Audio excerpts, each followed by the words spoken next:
महज मैं एक्चुअली 4 साल की उम्र की थी और उस समय से ही मैं मुंबई जाने का सपना देखती थी।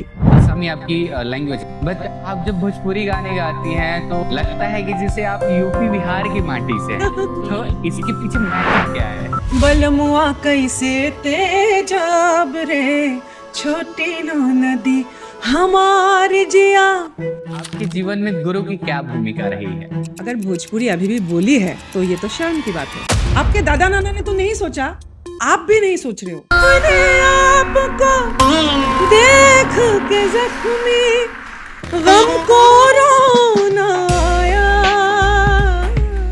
सोनपुर मेला में नंगा नाच आपके परदादा और आपके पूर्वज के समय में भी हुआ। अब पढ़े लिखे समाज होने के बाद अब सरकारीकरण से भी तावल डांस होता है कि नहीं। मैं सोनपुर मेला में जहां मैं छठ गाती हूँ एक मंच पे, उसी के दूसरे दो तीन तंबू के उधर पीछे नंगा नाच होता है कि सोनपुर नहीं? में ये हाँ होता है ना? बात सही है, ये सही है कि नहीं? सही है। तो ये बात मुझे क्यों करना पड़ रहा है? ये बात कोई भोजपुरिया क्यों नहीं बोल रहा है? किसको देखती हैं नेक्स्ट कल्पना पटवारी जी के तौर पे? कि एबीपी न्यूज या कहाँ मैं गई थी। आपका शुरुआत का सवाल ये होगा कि सैया जी दिलवा मांगले में आपको सब कुछ का मतलब नहीं। अरे शर्म करो। बसेला भाषा भोजपुरी में आठों पहर परान जान भोजपुरी बा मान भोजपुरी बा। तो मेरा अस्तित्व है, मेरा स्वाभिमान अभिमान सब कुछ भोजपुरी है।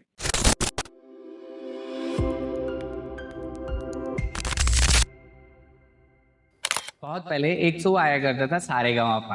तो जनरली टीवी में मैं किसी को देखा करता था जब मैं बचपन में था और सोचता था कि ये टीवी में दिखने वाली जो शख्सियत है, क्या सच में मैं उनसे कभी मिल पाऊंगा क्या? और आज वो दिन है जो मेरे ख्वाब थे वो आज सच हो गए हैं और आज मैं कल्पना पटवारी जी के साथ बैठा हूँ। और सही कहा जाता है कि हर इंसान को सपने देखना चाहिए और सपने देखना अच्छा भी होता है। अगर आप सपने देखेंगे नहीं तो पूरे कैसे होंगे, जिस प्रकार से मेरे सपने पूरे हुए। तो चलिए स्वागत करते हैं आज के हमारे गेस्ट कल्पना पटवारी जी का आज के हमारे इस पॉडकास्ट एपिसोड में। Welcome ma'am, welcome. नमस्कार। एंड गेस्ट एक्चुअली आज आप है विशाल जी, क्योंकि आप मेरे नोएडा स्थित इस आवास में आए हैं और स्वागत है और आपकी शो को बहुत बहुत शुभकामनाएं। Thank you ma'am, thank you so much.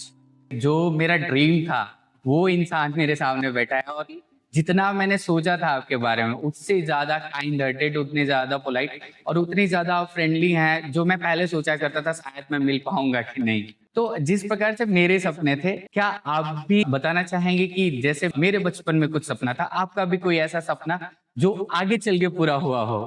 हाँ, एक्चुअली ये बात बहुत अच्छी है। एक्चुअली जिस नोट से आपने शुरू किया कि सपना देखना ज़रूरी है और बाद में जब हम लोग जैसे बहुत सारे पुस्तक को मैं पढ़ती हूँ, बहुत सारे, जैसे आज तो गूगल में ही बहुत कुछ स्टडी कर लेते हैं, लेकिन लॉ ऑफ अट्रैक्शन हो या फिर द सीक्रेट बोल के एक बुक आया था 2008 के आसपास, रॉन्डा ब्रायन। हाँ। सो कालांतर में देखिए ये एक साइंटिफिकली जो लॉ ऑफ अट्रैक्शन बोलते कि आप जो सोचते हैं वही होता है। तो नकारात्मक सोचेंगे तो नकारात्मक ऊर्जा ही आपकी जिंदगी में आएगा। तो वही जो है कि सपने देखना चाहिए जो उस समय प्रैक्टिकल लाइफ में ऐसा लगे कि नहीं ये हो नहीं सकता, लेकिन सपने जो बीज होता है एक्चुअली वो सपने से ही होता है। और मेरा नाम भी कल्पना ही है। सो कल्पना की दुनिया में रहना ज़रूरी है और वो सच होता है। तो मैं आसाम से हूँ और आसाम की पैदाइश तो मेरे बरपेटा रोड में है जो गुवाहाटी से 3 घंटा लगभग डिस्टेंस पे है। लेकिन बचपन से मतलब जो स्कूलिंग वगैरह हुआ सब गुवाहाटी में हुआ और उस समय से ही मैं मुंबई जाने का सपना देखती थी। महज मैं एक्चुअली 4 साल की उम्र की थी जब मैं अपने लोक गायक पिता के साथ, विपिन नाथ पटवारी, उनके साथ मैं मंच पे थी 4 साल की उम्र में। तो मुझे कुछ समझ में ही नहीं आता था। शुरू से ही आपका बैकग्राउंड म्यूजिक, हाँ, क्योंकि मेरे पिता खुद ऑल इंडिया रेडियो आर्टिस्ट थे और तो मेरे पास ये चॉइस कभी आया नहीं कि मुझे क्या करना है क्या नहीं करना है। वो बचपन में एक माहौल मिला एंड गाते गाते, क्योंकि मैं अपने आप को कभी इस पे नहीं रखी कि मुझे फोक गाना है, क्लासिकल है, ये है वो है, नो। जो भी सामने आता था तब तो रेडियो का समय था एकदम, जब छोटे थे। तो सब लोग बोलने लगे, जैसे बड़ी हो रही थी आसाम की जो म्यूजिक इंडस्ट्री है वहाँ भी मैं गाने लगी और मेरा जो भारीपन है आवाज़ में ना, आवाज़ मेरा मतलब जो एक कन्वेंशनल जो पतली सी आवाज़ मीठी जिसको तब कहा जाता था, तो वो नहीं था। तो बहुत लोग बोले थे कि आप आसाम नहीं, आपको तो नेशनल लेवल पे जाना चाहिए, क्योंकि ये जो भारी आवाज़ है, ये आसाम में बहुत उसका मतलब लोग तारीफ़ नहीं करेंगे, अच्छा नहीं लगेगा। सो वो उस समाज ने, जो म्यूज़िकल समाज था आस-पास, उन लोगों ने सपना ये मतलब बीज एक ये किया, इंजेक्ट किया कि मुंबई में जाना है। सपने देखना। हाँ, सपने देखना है, मुंबई जाना है। तो मेरा सपना बाद में वो पूरा भी हुआ। मुंबई में लगातार 20 साल कार्य करने का अवसर मिला। तो जैसे कि आपने बोला कि आप 4 साल की उम्र में ही आप आसाम से मुंबई आ गई। नहीं, नहीं, नहीं। 4 साल की उम्र से मैं पिता के साथ मंच पे रही। मुंबई में गई 2001 में। तब तक मैं 21 साल की उम्र में मैं मुंबई तो पहुंची। जैसे कि आज एक आप भोजपुरी क्वीन कही जाती हैं। तो इसके जो ये सिंगिंग है, आपका जो आपकी जो पहचान है, इसके अलावा आप क्या बनना चाहती थी? अगर ये नहीं होती तो और क्या होती? मुझे स्पेस को या फिर उसको स्पिरिचुअली भी आप बोल सकते हैं। एक तो साइंटिफिकली स्पेस में क्या है, या फिर स्पिरिचुअली जो हमारे सनातनी जो कल्चर में बचपन से एक बात होता है ना कि जिन जो ईश्वर है वो दिखाई तो नहीं देते, मतलब बच्चे की जहन से बोल रही हूँ कि ऐसा एक शक्ति जो दिखाई नहीं देते लेकिन सबसे पावरफुल है, एक बच्चे के नज़र में वही भगवान है। सो मुझे ना अभी भी जैसे क्वांटम फिजिक्स हो, या फिर जो अभी क्वांटम कंप्यूटर्स की बात होती है कि मेरे ज़िंदगी से जो अभी मेरे हाल ही में पिताजी नहीं रहे, या मेरी सिस्टर भी नहीं रही, तो ये जो टाइमलाइन है, ऐसे तो एडिटिंग में टाइमलाइन होता है, लेकिन लाइफ की क्या टाइमलाइन जो पैरेलल यूनिवर्स है, मुझे ये सब मल्टीवर्स, बहुत पैरेलल मुझे यूनिवर्स। बहुत इंटरेस्ट बचपन से ही रहा। हाँ, तो टाइमलाइन को अगर मैं शिफ्ट कर पाऊँ, जंप कर पाऊँ, क्या मैं अपनी बहन से वापस मिलूंगी? तो क्या डेथ सिर्फ इस मृत्यु लोक की सच्चाई है? डेथ बहुत लोग जैसे पढ़ते, आजकल यूट्यूब में आता है कि टाइम इटसेल्फ एक इल्यूजन है। हुँ। सो मुझे ये सब विषय में बहुत ज़्यादा इट मीन्स आप मैथोलॉजी में बिलीव करती हैं। ऑफ कोर्स वो सच्चाई है। जैसा कि आपने बोला कि 21 साल की उम्र में आप मुंबई शिफ्ट हो गई हैं, मुंबई आ गई अपने सपनों को पूरा करने के लिए। तो एक आसाम से बिलॉन्ग करती थी आप, और असमी आपकी लैंग्वेज है, और आपके आज भी मैं आज जब आपसे मिला हूँ, तो आपके लैंग्वेज में आपका जो एक्सेंट है वो असमीज़ है। बट आप जब भोजपुरी गाने गाती हैं तो मैं बता नहीं सकता, लगता है कि जैसे आप यूपी बिहार की माटी से हैं। तो इसके पीछे मैजिक क्या है? एक्चुअली चाहे भोजपुरी हो या चाहे बंगाली हो, या फिर पंजाबी, राजस्थानी जो भी हो, मैं अलग-अलग 32 बोलियों में अब तक रिकॉर्ड कर चुकी हूँ, और वो मेरा पैशन है। एक ये भी है। और मैं साहित्य की स्टूडेंट रही, और ख़ासकर एक पेपर था स्पोकन लैंग्वेज के ऊपर, उच्चारण कैसे किया जाएगा। सो जब एक गीत सामने आता है, अगर वो साउथ इंडियन भी है, जो लिरिसिस्ट होते हैं, वो जो एक भाषा की, एक बोली की सुर होता है, एक लहज़ा होता है, उसको कॉपी करने की कोशिश करती हूँ, इमिटेट करने की कोशिश करती हूँ। और जहाँ तक भोजपुरी की बात है, वो तो लगभग हिंदी के आसपास ही है, तो उसमें बहुत कठिनाई मैंने बहुत महसूस नहीं किया। लेकिन लोग ऐसे बोलते हैं, हाँ, कि आप जब गाते हैं, आप जिस तरह से थ्रो करते हैं वो बोली को, शब्दों को, तो ऐसा लगता है कि हमारे बीच का कोई गाँव का कोई है। इसका मतलब ये है कि भाषा आपके लिए बाउंडेशन नहीं है। हाँ, जहाँ तक एक गाना गाने की बात है, एक सॉन्ग, अभी पूरी भाषा को समझने के लिए तो एक ज़िंदगी कम पड़ जाएगी, क्योंकि उसमें बहुत सारी बात आएगी। लेकिन एक गीत की जहाँ तक बात है, तो वो 1 घंटे में करके मैं निकल जाऊँगी स्टूडियो से। अच्छा, ओके मैम। चाहे आप कोई भी रियाज़ हो, चाहे आप कोई भी चीज़ कर रहे हो, आप लाइफ़ में कुछ भी पाना चाहते हैं, तो उस आपके सफ़र में, उस जर्नी में एक गुरु का होना बहुत ही ज़रूरी होता है। तो आपके जीवन में गुरु की क्या भूमिका रही है? पहले तो मैंने अपने पिता बिपिननाथ पटवारी जी से ही मैंने कामरूपी और ग्वालपरिया जो असमिया लोक गायन है, उनसे ही बचपन से ही माहौल मिला। तो पहले गुरु तो मेरे पिता हुए, और उसके बाद प्रयात नरेंद्र दास, जो उनके क्लासेस में जाके बस मैं बैठती थी, क्योंकि मैं बहुत 4 साल 5 साल की थी, तो मुझे गाने बहुत नहीं देते, बस मतलब एक होता है ना कि लिसनिंग, आप उस माहौल में बाकी सब बच्चे सीख रहे हैं, आप भी बैठो, बस आपको गाना नहीं है। बहुत छोटी थी मैं। फिर नरेंद्र दास जी के बाद विवेकानंद शर्मा जी हो, या फिर दीपेंद्र रॉय, उनका बहुत ज़्यादा प्रभाव रहा। अभी हाल ही में वो भी नहीं रहे। और फिर जब मैं मुंबई गई तो उस्ताद गुलाम मुस्तफ़ा खां साहब और वो जिनके लता जी, ए.आर. रहमान, हरिहरन जी बड़े बड़े दिग्गज के वो गुरु रहे हैं। अब तो वो भी नहीं है, लेकिन भारत रत्न से भारत सरकार ने उनको सम्मान क्या दिया। और अभी भी अगर आप उनके विकिपीडिया पे जाएंगे गूगल के उनके स्टूडेंट्स के नामों के जो उनके तरफ से जो दिया गया, उसमें तमाम इतने बड़े बड़े स्टूडेंट के बीच उन्होंने कल्पना का भी नाम रखा। इससे बड़ा और मेरे लिए क्या आशीर्वाद हो सकता है। उस्ताद गुलाम मुस्तफ़ा खां साहब से मैंने बहुत क्लासिकल नहीं सीखा, लेकिन प्लेबैक सिंगिंग में, सुगम संगीत में क्या टेक्निक यूज करने से आप किस तरह से फॉल्स टोन में या फिर वोकल की जो टेक्निकलिटी है वो सब उनसे मैंने सीखा। और उसके साइड भी करे जो गुरु परंपरा है हमारे देश में, खासकर चाहे वो आध्यात्मिक गुरु हो या संगीत में, गुरु का जब आशीर्वाद मिल जाता है ना, तो वो यात्रा आपका खुद का यात्रा नहीं रहता है।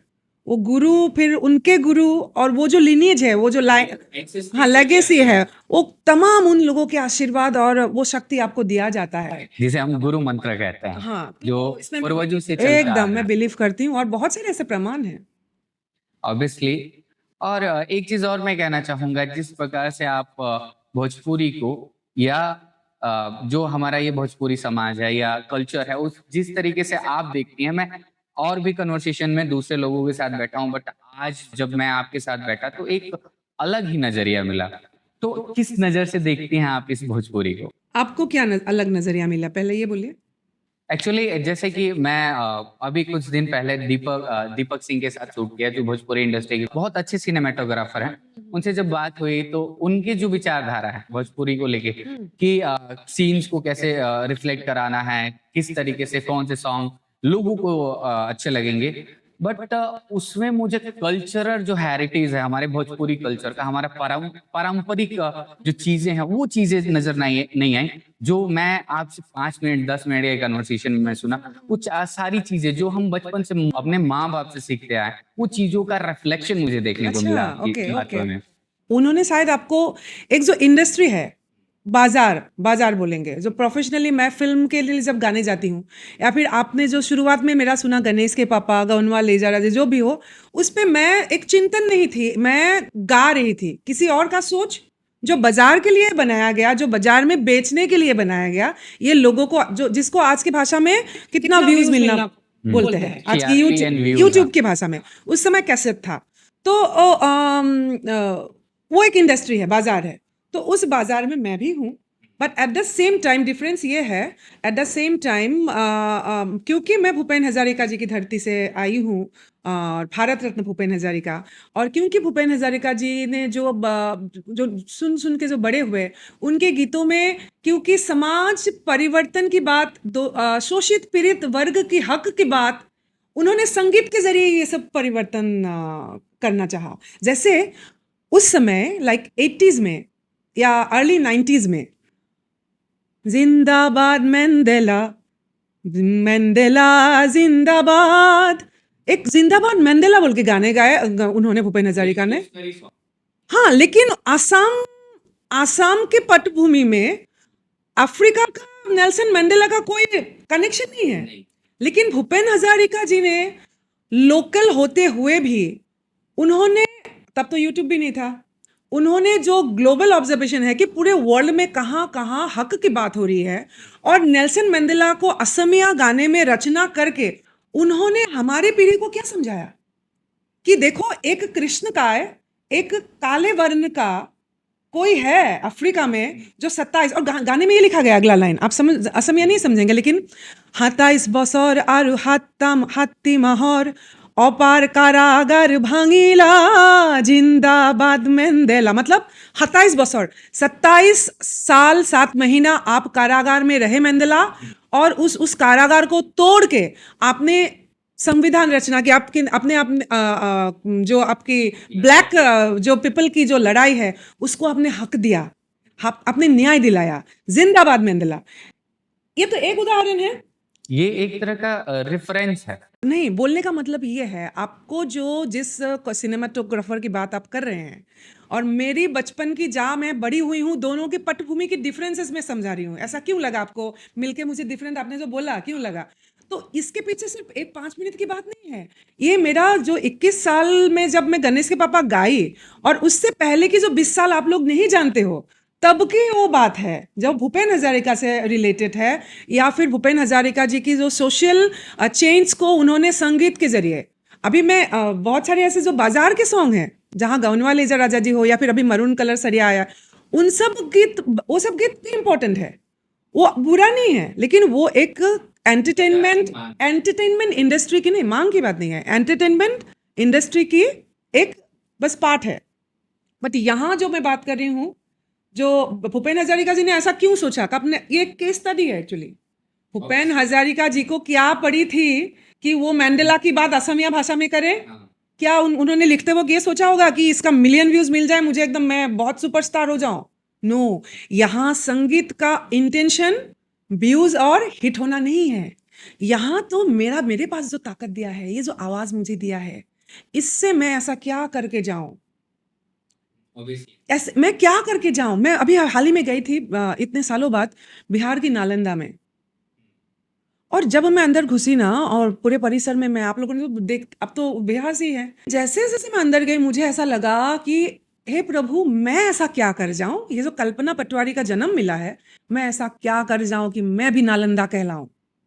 तो मेरी जो चाहत है, सपना है, इस तरह का है कि मैं क्या क्या करूं कि इम्पैक्ट भी हो, इतिहास भी बनूं, नाम भी हो। पैसा तो पीछे पीछे भागेगा आपके, जब अब आपका नाम हो जाएगा, तो पैसे के लिए काम नहीं करना है सिर्फ। सो ये जो डिफरेंस आपने बोला, जिनके बारे में भी बोला दीपक जी का, तो वो भी गलत नहीं है, वो अपनी इंडस्ट्री की उसके अपनी स्किल की बात कर रहे हो वो, लेकिन वो एक लिमिटेड परिसर में है, और उससे भागने के लिए वो जो माया होते हैं ना, मेरे पास भी आया जब मैं मुंबई हाल फिलहाल में मैं 2-3 साल से मुंबई को थोड़ा सा अवॉइड करके बाहर काम कर रही हूँ, यहाँ नोएडा में हूँ अभी, इसलिए कि वो जो अटैचमेंट है ना, आपकी जो स्टारडम है, वो स्टारडम आपको नीचे खींचता है कि देखो, मुझे पहले बोलते थे, देखो अलग अलग नाम बोलते थे, पहले मेरे पहले तृप्ति शाक्या जी थे, बहुत बहुत अच्छी अभी मित्रता है, लेकिन उस समय मुझे बोला जाता था कि तुम जैसे मेरे साथ कंपेयर किया जाता था कि वो ज़्यादा है, कि देवी जी का नाम लिया जाता था कभी, अभी तो मतलब माता है खुद वो, मतलब शारदा सिन्हा जी के साथ भी कई बार मुझे छठ गीत की बात कर, लेकिन छठ मतलब हमेशा से हमेशा शारदा सिन्हा है। तो बोलने के मतलब ये जो मार्केट है ना, ये जो माया की दुनिया है, आपको किसी ना किसी के साथ कंपेयर करता है। अगर किसी एक का गाना अभी हाल फिलहाल बहुत सारी बच्चियां गा रही है ना, शिल्पी है, अनुपमा है, और खुशबू है, बहुत सारे नाम है, तो उनके सॉन्ग्स भी जब हिट होता है ना, तो आपको बताने वाले बहुत लोग होते हैं खींचने के लिए कि उनका गाना हिट हो गया है, कल तक तो ये मार्केट आपका था, देखो उनका गाना। वो क्या है पता है? ट्रैप। अगर उस ट्रैप में मैं फंसती गई, उस कुआं में, तो मैं मंडेला नहीं सोच पाऊंगी, जो ओरिजिनलिटी। ओरिजिनलिटी नहीं, उस परिसर को तोड़ के आगे नहीं जा पाऊंगी। तो कहीं ना कहीं कभी कभी आपका सक्सेस जो है, वो आपको कभी कभी आपको एक ट्रैप की तरह फंसा भी देते हैं। सो डिटैच होना भी बहुत इम्पोर्टेंट है। और व्यक्तित्व की बात है, मतलब अभी जैसे इलॉन मस्क एंड ट्रम्प, जो टैरिफ और बढ़ाने की बात जो हो रही है, क्या चाइना की इकोनॉमी सबसे ज्यादा अभी अमेरिका बोल रहा है कि अमेरिका नंबर 2 है, अभी चाइना नंबर 1। तो मैं इन तमाम विषयों को मैं पढ़ती हूँ, मतलब मेरा इंटरेस्ट है इसमें, कहाँ क्या हो रहा है। सो आई थिंक उसका भी कहीं ना कहीं आपके कल्चर और अपने म्यूजिक पे वो असर दिखेगा ही। वो असर देखा है, जैसे कि अभी महाकुंभ की बात किया जाए तो उसमें भी आपका बहुत बड़ा कंट्रीब्यूशन रहा है, हमने सुना है। तो क्या उसके बारे में भी कुछ बताएंगी, जो महाकुंभ में जो आपने कंट्रीब्यूशन महाकुंभ दिया की है? जहाँ तक बात गंगा स्नान के गीत की बात है, वो भिखारी ठाकुर जी की रचना है। और भिखारी ठाकुर जी को करने का प्रयास भी, ये मैं अलग बहुत सारे बातचीत में बोल चुकी हूँ, भूपेन हजारिका जी से ही प्रेरित होके मैं अपने आप को जो भोजपुर में खोजने निकली कि जो गौनवा लेजा राजा जी या उन सब ग्लैमर की ऊपर आगे एक अलग दुनिया जब मैं खुद खोजने निकली बिहार में, तब मुझे भिखारी ठाकुर मिले। हाँ, और मुझे लगा कि ये तो एक भूपेन हज़ारिका जी तो डॉक्टरेट मतलब उपाधि से ये है, पढ़े-लिखे हैं। भिखारी ठाकुर जी तो एकदम पढ़े-लिखे भी नहीं है, लेकिन ऐसा क्या है कि ऐसा एक लोक कलाकार जिनको क्या हुआ रातों-रात इतना आशीर्वाद कि वो लिखने लगे और नवजागरण से प्रेरित होके वो समाज से परिवर्तन की बात करने, कुतुबपुर की परिवर्तन की बात करने लगे। बेटियों को जो बेचा जाता था, उन्होंने बेटी बेचवा नामक नाटक रचना कर दिया। और विदेशिया मतलब तो पलायन, मैंने तो पलायन की नज़र से देखा। विदेशिया क्या है कि काम के लिए, पेट के लिए सब लोग बाहर जाना पड़ता है और उसके इर्द-गिर्द फिर घूमता है। बहुत सारे कैसे गाँव छूटता है। फिर ऐसे बहुत सारे गीत गाने का मौका मिला जहाँ रेल को हमेशा एक सौतन के रूप में गाई। सो तो मैं समझती हूँ कि ये एक छोटा-सा ऐसे पॉडकास्ट में इतने सारी बात करना एक्चुअली संभव नहीं है। बट इतना तो मैं बोल सकती हूँ कि मैं बहुत ग्रेटफुल हूँ भोजपुरी के और भिखारी ठाकुर जी के खासकर भिखारी ठाकुर जी के कुछ रचनाओं को the legacy of Bhikhari Thakur नाम से हम रिलीज कर पाए, मतलब लोगों के सामने ला पाए। और रिवाइवल ऑफ भिखारी ठाकुर, अगर इस तरह से भी बहुत लोगों ने बाद में जब हमको बोला कि आपने रिवाइव किया है भिखारी ठाकुर जी को, म्यूजिक को, सो वो एक बहुत बड़ी एक्चुअली रिस्पॉन्सिबिलिटी है, अचीवमेंट भी है। और इसको ग्रेटिट्यूड के साथ आगे ले जाने की ही एक प्रयास है गंगा स्नान। क्योंकि गंगा स्नान में the legacy of Bhikhari Thakur में कंप्लीट पारंपरिक ढंग से विदाउट एनी इलेक्ट्रॉनिकल साउंड हम लोगों ने किया। बट गंगा स्नान में कोशिश ये रहा कि फ्यूजन म्यूजिक की तरह हम लोग वर्ल्ड म्यूजिक की तरह कैसे प्रस्तुत करें ग्लोबल लेवल जी, पे। क्योंकि इसमें जैज संगीतज्ञ लुई बैंक्स ने संगीत किया है और बहुत भारतवर्ष का बहुत बड़ा नाम है। और लुई बैंक्स, भिखारी ठाकुर और महाकुंभ के अवसर पर गंगा स्नान का आना, एक कलाकार को इससे बड़ा और कुछ चाहिए? मैं तो अमर हो गई एकदम। और गंगा स्नान में रामाज्ञाराम, प्रयात रामाज्ञाराम जी के बारे में बोलना ज़रूरी है क्योंकि आपने शुरुआत में गुरु की बात कही। वो 116 साल के उम्र में अभी-अभी उनका देहांत हुआ। और भिखारी ठाकुर जी के संगीत को मैंने उनसे सीखा और एक तरह से गंगा स्नान में उनको फिल्माया भी गया, वो गाए भी। और उनको समर्पित करती हूँ मैं बाबा को।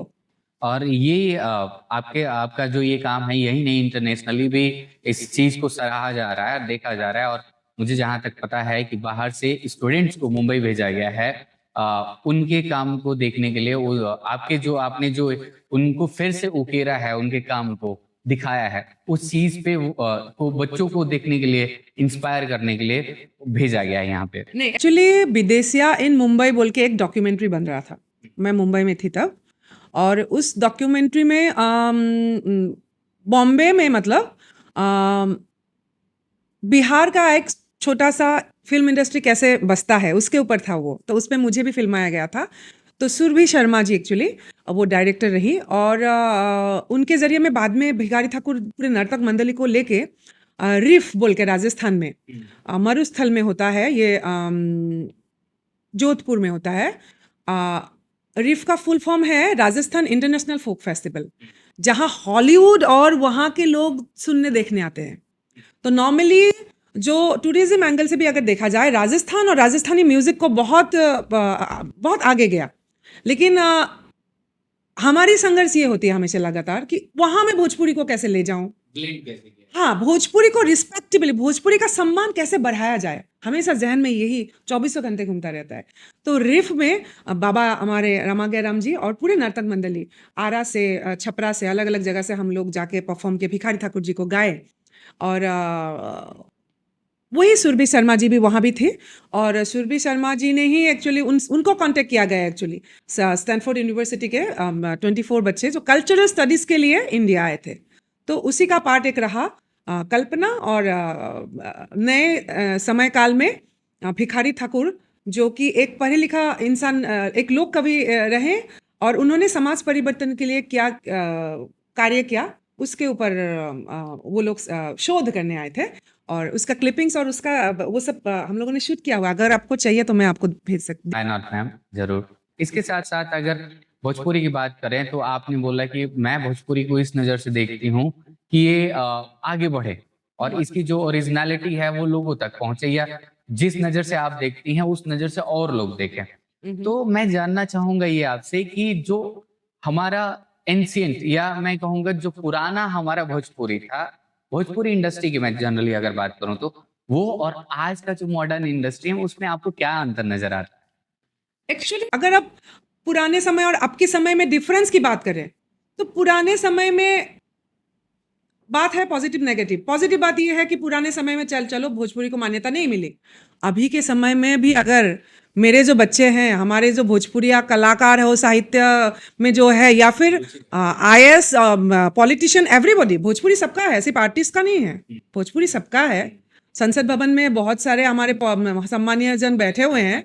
हाँ, सो हाँ, तो फिर पूरे इंडिया की पॉलिटिक्स में यूपी बिहार इम्पैक्ट रखता है कि नहीं? बहुत जोर शोर से रखता है। तो उसके बदौलत भी अगर भोजपुरी अभी भी बोली है तो ये तो शर्म की बात है।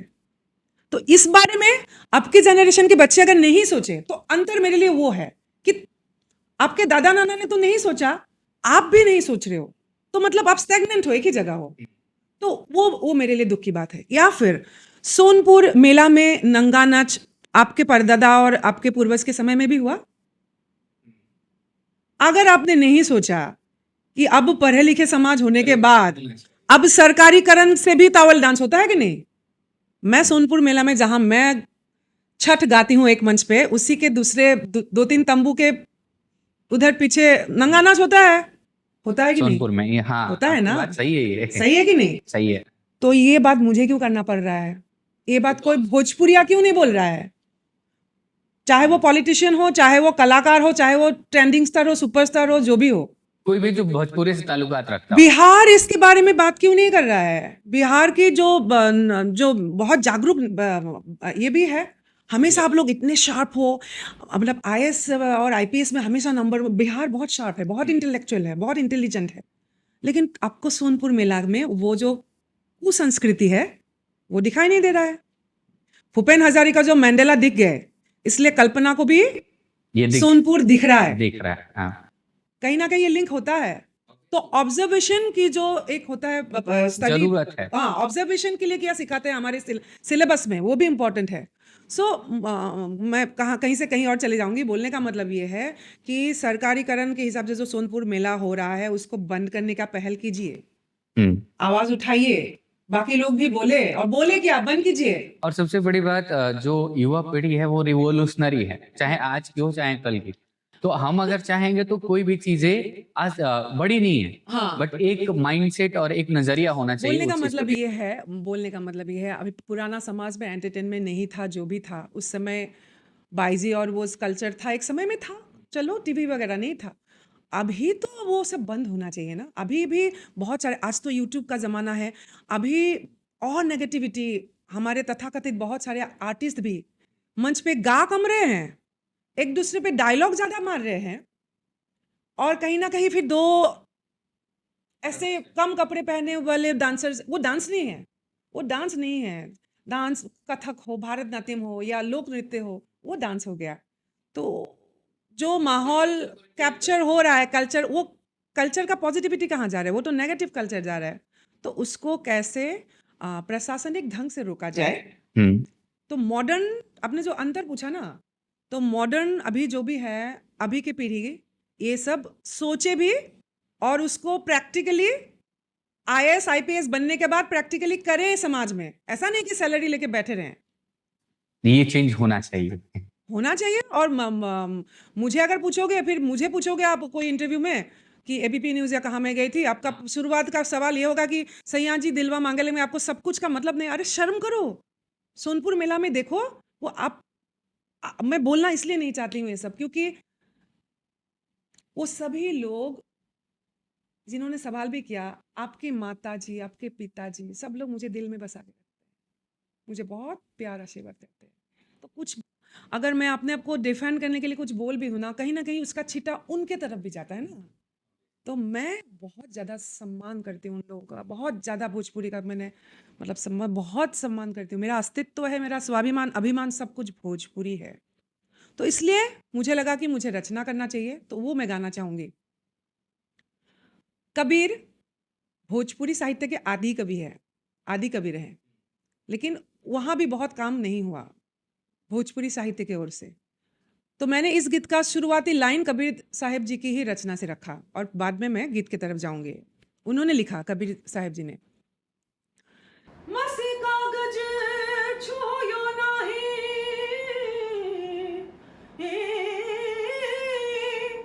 अरे कलम गही नहीं हाथ, चारों जुग को महात्मा, अरे मुख से जनाई बात, बोली हमरे पूरब के, हमें लखे नहीं कोई रे,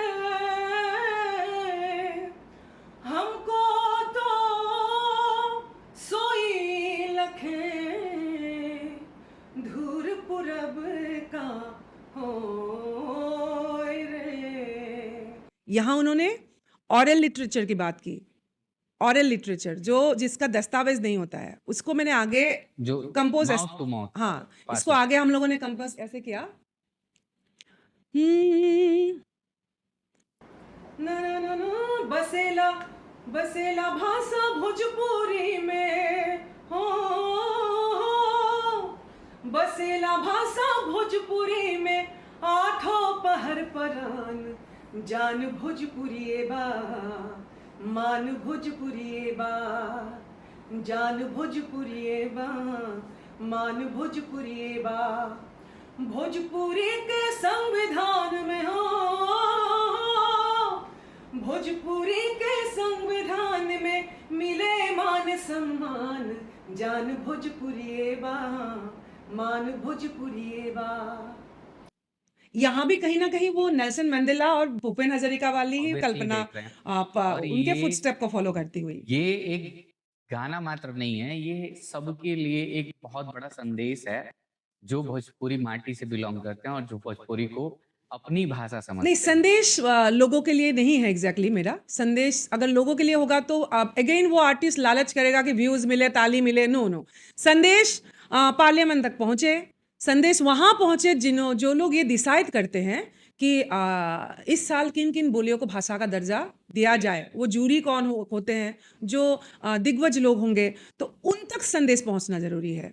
वहां संदेश पहुंचेगा, जो इम्प्लीमेंट होगा, इम्प्लीमेंट होने के बाद तो अपने आप भोजपुरी खिलेगा और खिलेगा। ऑब्वियसली। हाँ। और एक नए युग में भोजपुरी को एक नया चेहरा मिलेगा और कहीं ना कहीं आप जैसे कलाकार, आप जैसे लोग हमारी भोजपुरी माटी में अगर हैं तो भोजपुरी बहुत आगे चली जाएगी। जिस प्रकार से हिंदी हमारी मातृभाषा है, वैसे भोजपुरी की भी इज्जत हो, ये हम हमेशा चाहेंगे। और आप जैसे लोग इस चीज को आगे बढ़ाना, ये मेरा पूरी तरह की ये मेरी उम्मीद है कि आप जैसे लोग अगर हमारी इस माटी में रहें और आते रहें तो जरूर भोजपुरी बहुत आगे तक जाएगी और भोजपुरी हमारी एक बोली मात्र नहीं रह जाएगी, ये भाषा अपने आप, हाँ जी, भाषा हाँ में जी। अपने आप परिवर्तन हाँ जी, हो हाँ जी, जाएगी। हाँ जी, ऐसा हो, ये उम्मीद करती हूँ।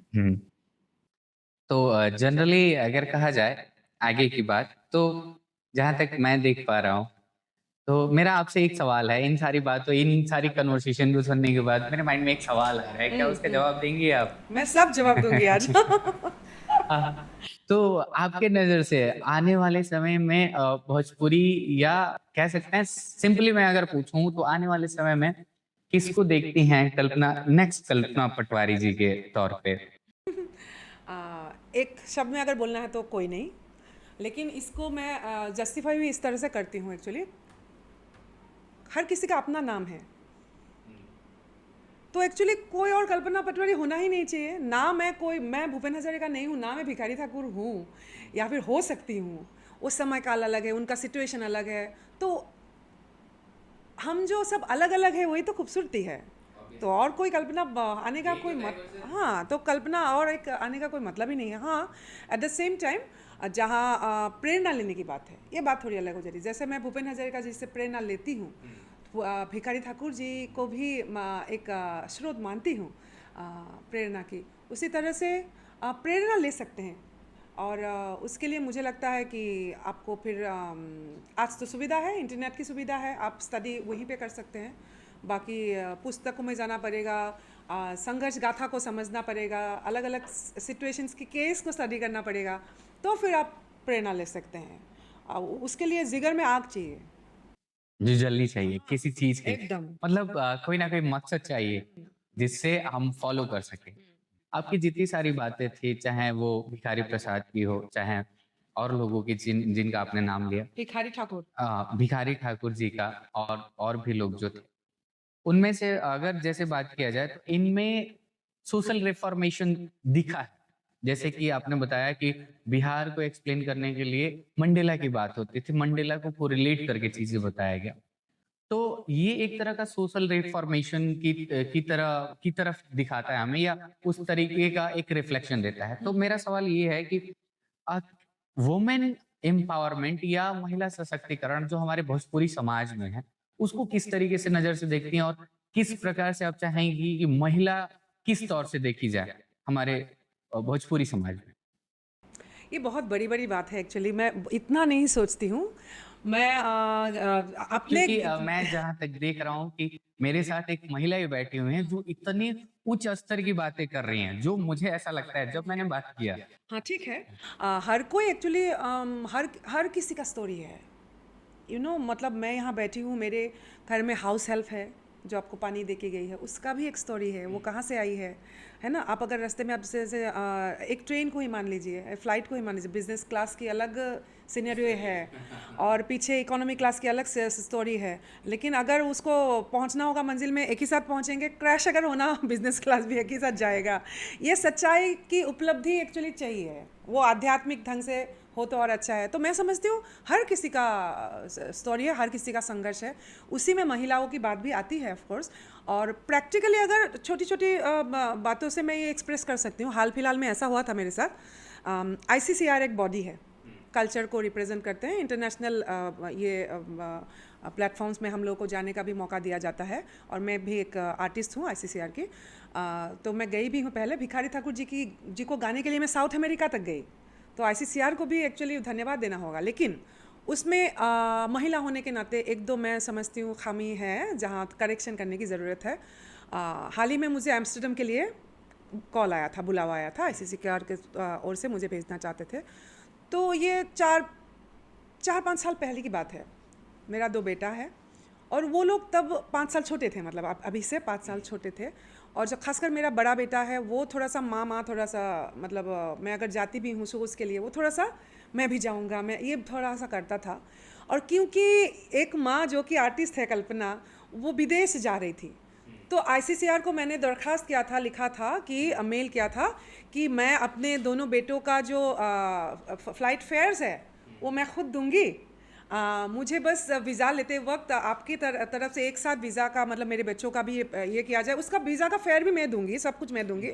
लेकिन एक साथ एक टीम होता है ना, एक साथ होके वो आप अगर पूरी फैमिली हाँ, एक साथ। हाँ, उसका फेयर मैं दूंगी, क्योंकि मैं एक अभी माँ हूँ और आर्टिस्ट भी हूँ। तो माँ यहाँ हारे नहीं। एक आर्टिस्ट अगर जीतता है, बहुत पीछे महिलाओं का पीछे बहुत सेक्रीफाइस होता है, बहुत सेक्रीफाइस होता है। तो उस वक्त कभी ऐसा नहीं होना चाहिए। पता है इस फिल्म में श्रीदेवी जी का जो एक मूवी आया था, इंग्लिश, वो जो लड्डू के मार्फत इतना अच्छा से दिखाया गया कि वो जो हाउस एक वाइफ है जो लड्डू बहुत अच्छा बनाती है और इंग्लिश सीखने की कोशिश में उस दिन लड्डू टूट गया। वो बहुत सांकेतिक था फिल्म में। लड्डू की बात नहीं है सिर्फ, वो जिसमें माहिर है वो टूटना नहीं चाहिए।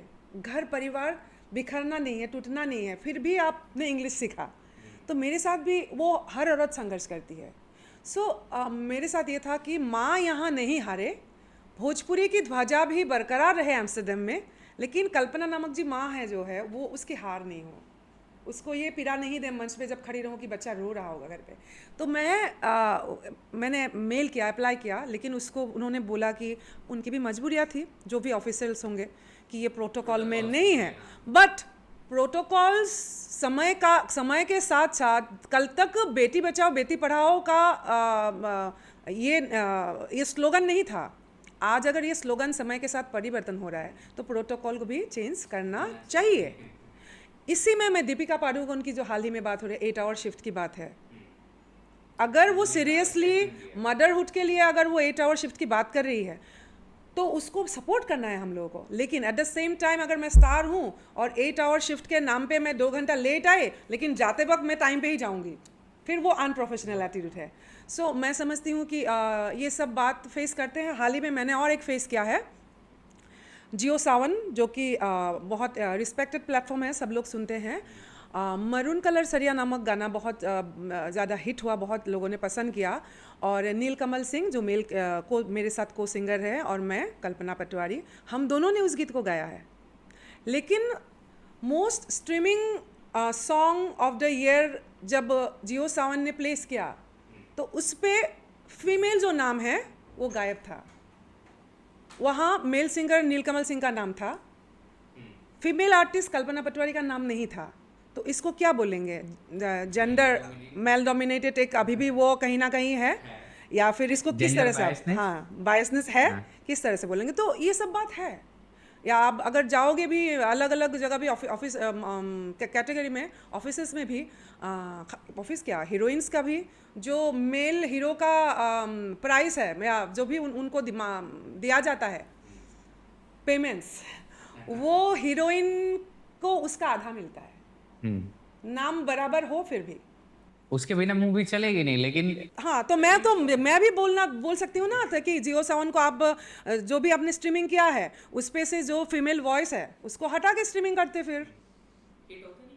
डायरेक्ट आप वहाँ से शुरू कीजिए ना गाने को, हाँ ते हाँ टावर, वहाँ से शुरू कीजिए। फिर पहले की जो बात है उसको कॉम्प्लीमेंट करता हुआ एक गाना है ना दोनों। पेयरमेंट हाँ, सो ये बायसनेस है। तो जियो साउंड के लिए नाराज़गी है थोड़ी सी मेरी, बट आज ये सुविधा है कि आप जैसे आए हो, आज जो पॉडकास्ट की बात हो रही है, आज मैं निडर होकर ये बात बोल सकती हूँ, क्योंकि आज मैं कोई कंपनी के मार्फत नहीं हूँ। पहले जैसे होता था हमारे समय में, कैसेट के टाइम में, मैं कुछ बोलूँगी तो कैसेट कंपनी मुझे नहीं लेंगे, मुझे गाना नहीं मिलेगा। आज ये भी फ्रीडम है। आज मेरे जो OTT प्लेटफॉर्म्स की बात है, आज यूट्यूब चैनल की जो बात है, आज कल्पना पटवारी ऑफिशियल बना के मैं बहुत सारे गानों को मैं ला सकती हूँ। तो इसलिए शायद आज मैं निडर होके ये बात रख सकते हैं। और साथ में और एक बात बोलना चाहती हूँ, क्योंकि आपने बिहार की बात कही थी, महिला की बात कही थी, तो मैं समझती हूँ हर घर में जब जैसे अभी वोट देने का समय आता है, इलेक्शन के समय जब आता है, वो सबसे बड़ा अधिकार है, और महिलाओं को वो अधिकार दिया गया है। हस्बैंड की परमिशन लेके, कि मैं इतना भी डिसाइड नहीं कर पा रही हूँ कि मैं किन को वोट दूंगी, वो मैं खुद डिसाइड करूँ। मैं अपने पिता को या हस्बैंड को राय मशवरा कर सकते हैं आप, लेकिन डिसीजन आपका खुद का है। आपके समझ से अगर ये नेताजी, ये पार्टी के ये नेताजी को देना चाहिए, उनके जो बैकग्राउंड है या सब स्टडी करके, हो सकता है आपका पति का राय कुछ और हो, बट दैन ऑल्सो ज़रूरी नहीं कि एक फैमिली एक इसको वोट देगा। हाँ, आपकी जो विचारधारा है, आपकी जो समझ है, महिलाएं वोट दान करते वक्त अपने जहन का, अपने दिमाग का इस्तेमाल करें। जनरली हमारे यहाँ। हाँ, तो ये तो हुआ कि वुमेन को क्या संदेश रहेगा हमारे जो भोजपुरी समाज की वुमेन है। इसमें आपने एक बात ऐड की कि जब मैं जा रही थी प्रोग्राम के लिए, इवेंट के लिए, तो आपने एक माँ का भी फर्ज निभाया और एक आर्टिस्ट का भी। तो मेरा एक छोटा सा सवाल आपसे। मैं गई नहीं। अच्छा, आपने कैंसिल कर दिया? मैंने कैंसिल किया। ये भी सबसे इम्पोर्टेंट बात तो वो है, बड़ी बात बहुत है बड़ी ये। बात यह है कि मैं एम्स्टर्डम बच्चों के बगैर गई नहीं मैं।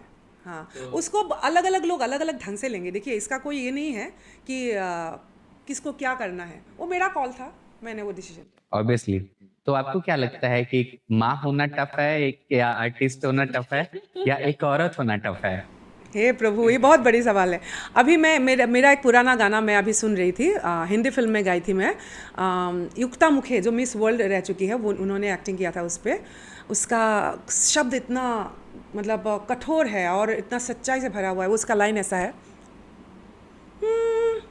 जीवन है एक दर्द का सागर, हर कोई डूबा जाए, हर कोई डूबा जाए, चारों तरफ तूफान है, इंसान कैसे बाहर आए, कैसे बाहर आए, कैसे बताए, किसको बताए, क्या खोया क्या पाया, अपने जख्मी अपने आप को देख के जख्मी गम को रोना आया, क्या खोया क्या पाया, क्या पाया क्या खोया क्या पाया। अगर औरत की बात कहें तो फिर हर कोई सोचने बैठेगा कभी कि मैं, चाहे वो एकदम ऊंचे वर्ग में कहीं पोस्टेड हो या कोई किसान गांव में कोई महिला हो, तो क्या खोया क्या पाया। कभी कभी जब आप अकेले होते हो तो होना भी चाहिए, क्या खोया क्या पाया। और मैं इस निष्कर्ष पे पहुंची हूँ, ना कुछ खोया ना कुछ पाया। एक्चुअली खोने के लिए भी कुछ नहीं है यहाँ पे, पाने के लिए भी कुछ नहीं है। सब कुछ शून्य से शुरू होता है, शून्य पे ही खत्म होता मतलब सारी चीजें इल्यूजन है। है। इल्यूजन नहीं है, एक एक मोमेंट का उपलब्धि है, हाँ, इल्यूजन ही है। बट देन ये एक मोमेंट हम लोग हैं वर्तमान इस समय में, इसकी जो उपलब्धि है वो जो आपको सुख दे के गया, एहसास दे के गया, प्यार हुआ है वो एहसास दे के गया या रुला गया, वो जो मोमेंट्स है वो मोमेंट्स आपको एक एक टेस्ट दे के जाता है, बाकी कुछ नहीं है। तो ये तो भावनाएं हुई जो औरतों के लिए आपने जैसा कहा कि हर किसी के लिए हर है, किसी के हाँ, लिए है सिर्फ ये औरत नहीं, जो, यहाँ हाँ, मर्द भी सुसाइड करते हैं। ऑब्वियसली। इसके साथ साथ अगर मैं बात करूं आपके गानों की, तो कोई ऐसी चीज नहीं होगी जिसमें आपने गाना नहीं गाया, चाहे वो पति पत्नी का प्यार हो, चाहे एक हाँ नवयुवक जी, हो हाँ जो जी, प्रेम बहुत में गाई पड़ा हैं, हुआ हो। बहुत गीत गाए। हाँ, तो ये सारी चीजें आप में मिलते हैं, चाहे वो गम के गाने हो, चाहे भक्ति रस हो, सारे सारे तरीके के गीत आपके द्वारा लिखे गए हैं। सब गाना तो जब मंच पे जैसे शुरुआत करती हूँ, एक अलग ढंग से शुरू करते हुए अलग अलग रूप को लेके मैं जाती हूँ। वहाँ मैं सब गीत दिल में बसा हुआ है एक्चुअली हर किसी का, और मुझे पसंद है। जैसे मैं शुरू करती हूँ आजकल, बाबा दिहले ते कवा सेहुरे हम ते जबो, सेहुरे हम ते जबो, बलमुआ कैसे, बलमुआ कैसे ते जब रे छोटी नौना दी, बलमुआ कैसे ते जब रे छोटी नौना दी, हमार जिया हमार जिया डोले रे छोटी नदी, हमारे जिया डोले रे छोटी नदी, बलमुआ कैसे ते जब रे छोटी नदी। ये मुझे पसंद है मंच पे गाना। फिर क्योंकि उसका जैसे स्टार्ट ही होता है ना म्यूज़िक सहनाई से, वो हाँ टच करता है। और एक बेटी तब रोती है, जो एक बेटी की भावना तो होती है। और उसके बाद फिर मुझे पसंद है दबे पाओ हाँ नजरिया बचा के, केवाड़ी के पाला, केवाड़ी के पाला अगर बंद पई हाँ, नन के क्या था लना बजई हाँ, ना दबे पाओ हाँ नजरिया बचा के, ये गाना पसंद है। फिर ये सब गाने वो गाने हैं जो सुनने के बाद एकदम वो सारी चीजें सामने दिखने लगती हैं कि हमारे समाज हमारे लोगों से जुड़ा हुआ है। एकदम और बहुत बहुत खूबसूरत सा है एक्चुअली। रिश्तों की जो एक मिठास है ना, वो हमारी भोजपुरी समाज में वो बहुत अच्छी तरह से रचा बसा गया है। और उसी को एक्चुअली चाहे इंडस्ट्री हो, चाहे बाजार हो, चाहे उसको कला संस्कृति हो, उसको सीरियस नोट पे, लाइट नोट पे, एवरीवेयर एक्चुअली उसको लाने की ज़रूरत है, उस खूबसूरती को। और लाया भी गया, भोजपुरी सिनेमा ने बहुत अच्छा से लाया है। भोजपुरी सिनेमा को बहुत लोग झूठ मूठ का बदनाम करने की कोशिश करते हैं, लेकिन बहुत अच्छा से उसको रखा है। और हाँ, मुझे नाच जो है, जब मेरे सामने एक एक करके आया नाच का जो पूर्वी जो गायन है, तो उसको ऐसे तो वो सुना परदेसी बाला में ये सब तो गाई हूँ, लेकिन फिल्मों में जब गाई, एक मुझे बहुत पसंद है, जे हमारे रहे वो हमारे ना भइल, जे हमार रहल वो हमार ना भइल, सपना सपने रह गइल, साकार ना भइल। दिल के बतिया के दिल में दबा लो ए बाबू, डूबे वाला के केहू खेवन हार ना भइल। जेकार अचके में दिलवा टूट गइल, जेकार अचके में दिलवा टूट गइल, ओकार जियते जिनगिया महुरवे बा, ओकर जियते जिनगिया महुरवे बा। केहू पार भइल, केहू डूब गइल, केहू पार भइल, केहू डूब गइल, नइखे मालूम के कर कसुरवे बा। इसमें जो ताल होता है ना, जो ठेका होता है पूर्वी का, और नकारा जो बजता है नाच में, जो शैली है, ये सब मैं बहुत एंजॉय करती हूँ, बहुत ज़्यादा एंजॉय करती हूँ। और ये गाना मुझसे बहुत बड़ा टच में हूँ मैं इस गाने के। एक्चुअली मैं 2 किताबें, एक किताब लिख रहा हूँ अभी और एक किताब मैंने लिखा है। अपराजिता करके एक हॉरर इंस्पिरेशनल स्टोरी है, वो मैंने लिखी है। जो कोटा के ऊपर, कोटा के जो बच्चे सुसाइड कर रहे हैं उनको ध्यान में रखकर, मैं कोटा से ही पढ़ा हुआ हूँ, तो उसको देख के मैंने लिखा था। हॉरर स्टोरी ही है, इंस्पिरेशनल है। और इसके साथ एक और मैं इस बुक अभी कंटिन्यू है, जिसे हाफ डायरी मैंने नाम दिया। ये जब आपका गाना बजता है, ये जब मैं रिसर्च कर रहा था, और ये जब देखिए मेरी जुबान लड़खड़ा रही है इस चीज को सुनते हुए, बोलते हुए कि जब ये गाना आपका सुना, जब मैं आपके बारे में देख रहा था, तो मैं रिमाइंड कर रहा था, ये सारी चीजें उस कैरेक्टर से मिलती जुलती है जो मैंने लिखा है।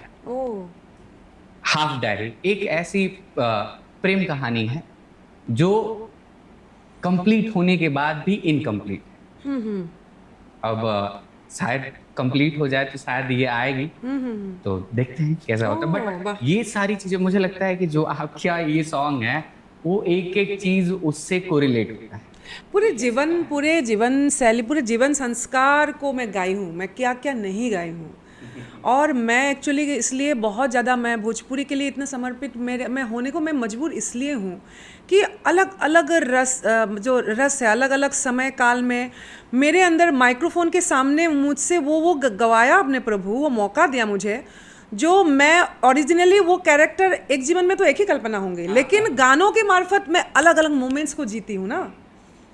कभी मैं पत्नी बन के जीती हूँ, कभी पलायन करते हुआ पति के जब मैं बलम जी गाती हूँ, छुट्टी लेने वाला जो, हाँ। सो उस समय में तो आप एक अलग अलग चरित्र को आप जीते हैं, तो एक कितना खूबसूरत हम लोगों का प्रोफेशन है और आर्टिस्ट्री है एक्चुअली।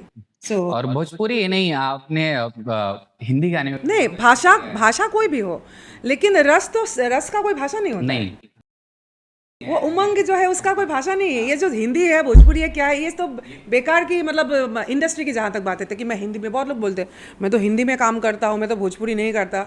और मुझे तो बेवकूफ़ लगता है जब ऐसे सामने कोई बोलता है मुझे। सो उसका फीलिंग्स का कोई भाषा नहीं होता है। और सबसे बड़ी बात है, आप जो दबा हुआ जो बोली है उसको आपने क्या दिया कि उसको आपने संवार दिया। जो ऑलरेडी हिंदी जो बॉलीवुड है वो तो इधर ही है, आप उधर जाके तो आपने आपको हेल्प किया। आपने जैसे बहुत सारे हमारे हिंदी इंडस्ट्री में एक्टर्स है, नामचीन एक्टर्स है जो बिहार से हैं, उन लोगों ने भोजपुरी फिल्म के लिए, भोजपुरी के लिए कभी कोई काम नहीं किया, भोजपुरी को गाली दिया। और भोजपुरीपन को हिंदी फिल्मों में बहुत, मतलब उन लोगों ने इस्तेमाल किया, पगड़ी बांध लिया और बिहारी चरित्र बन गए। आपने सिर्फ सेल्फिश मोटिव के लिए आपका बैंक अकाउंट आपने भरा है, अपना नाम कमाया है, आपने भोजपुरी को कोई योगदान नहीं दिया है। और फिर आप लोग निकलते हो हम लोगों को गाली बकने। हाँ, तो इन लोगों का भी पोल खोल होना चाहिए कभी कभी। देखिए, आज जहाँ तक मुझे लगता है कि आज सब कुछ, ज़्यादातर ये शायद मेरी ये समझ है, या मैं बहुत चीज़ें नहीं जानता हूँ, आज का जो समाज है ज्यादातर पैसे के पीछे भाग रहा है और नाम के पीछे भाग रहा है। चीजें क्या नैतिकता होना चाहिए, क्या हमारा कल्चर है, ये बहुत कम लोगों को नजर आता है। नहीं नहीं नहीं नहीं, पैसे के पीछे क्या आप नहीं है, क्या हम नहीं है? पैसा भी चाहिए, नाम भी चाहिए, सम्मान सब चाहिए, लेकिन पॉइंट ये है कि आपको रात साबित करते मैं अपने आप को दिन बनाऊं? आपको गाली दे के, आपको ये बोल के कि तुम्हारा सूरज डूब चुका है, और फिर मैं बोलूँ कि मेरा अभी सुबह हो रहा है, मैं मतलब उग रहा हूँ, मैं उगता सूरज और तुम मतलब सामने वाले को डूबता सूरज, वो उगता है ही नहीं है एक्चुअली, उसमें उगने वाला कोई भी क्वालिटी नहीं है। सामने वाले को एक उसने अंधेरा और डूबता हुआ बना लिया, और फिर उसको देख के बोल रहा है कि मैं तो उग रहा हूँ। ये हो गया पॉलिटिक्स। और ये मतलब मतलब गलत तरीके से मैं बोलना नहीं चाहती, लेकिन ये हिपोक्रेसी है। हाँ। और दो मतलब साइड रहता है इन लोगों का, इनको बहुत भली भांति पता है वो लोग क्या कर रहे हैं। तो ऐसे लोग बहुत ज़्यादा है हमारे इंडस्ट्री समाज में, हाँ। इंडस्ट्री में। हाँ, तो आज पहली बार मैं इतनी नोक झोंक भरी बातें और बहुत सारी चीजें, नई नई चीजें मैंने सीखा और चीजें देखा, और जिस नजर से मैं भोजपुरी को देखता था एक नया नजरिया मिला है। और एक जैसे कि आपका भोजपुरी है, उसमें नज़रिया की कोई ज़रूरत नहीं है। मेरा तो अंतिम बात यही होगा कि जो प्राइड है उसको अंदर हम लोग ऑलरेडी हम लोग कैरी करते हैं, और उस प्राइड को आगे लेके चलना है, और कुछ नहीं है। तो उस प्राइड, मेरे लिए वो प्राइड चंपारण सत्याग्रह के रूप में आया। मेरे लिए छठ गाते वक्त विजुअली जो हिंदू और मुसलमान दोनों छठ महापर्व को मानते हैं आज की भारतवर्ष में भी, इस प्राइड को मुझे बताना था इंडिया को, तो हमने विजुअली उसको कोशिश किया। गंगा स्नान, अगर महाकुंभ की बात अलग अलग ढंग से सब जगह गया है, तो भिखारी ठाकुर की ओर से गंगा स्नान क्यों नहीं जाएगा? वो भी मेरा प्राइड ऑफ बिहार है। सो हर जगह उस प्राइड को खोजना है और म्यूजिकली, कल्चरली एक्सप्रेस करना है। हमें और हमारे दर्शकों को बहुत सारी चीजें जानने को मौका मिला, और एक नया नजरिया, एक नया आयाम, और एक नए भोजपुरी समाज के निर्माण के लिए बहुत सारी चीजें उन्हें दिखी होंगी, और लोगों को समझ में आया होगा कि हमारा भोजपुरी कैसा है और हमारा भोजपुरी कल कैसा होगा। ये हमारे ऊपर है कि हम इसको बनाना कैसा चाहते हैं। इसी के साथ साथ आज के Thank इस you. पॉडकास्ट को धन्यवाद। यहीं खत्म करते हैं। जय हिंद।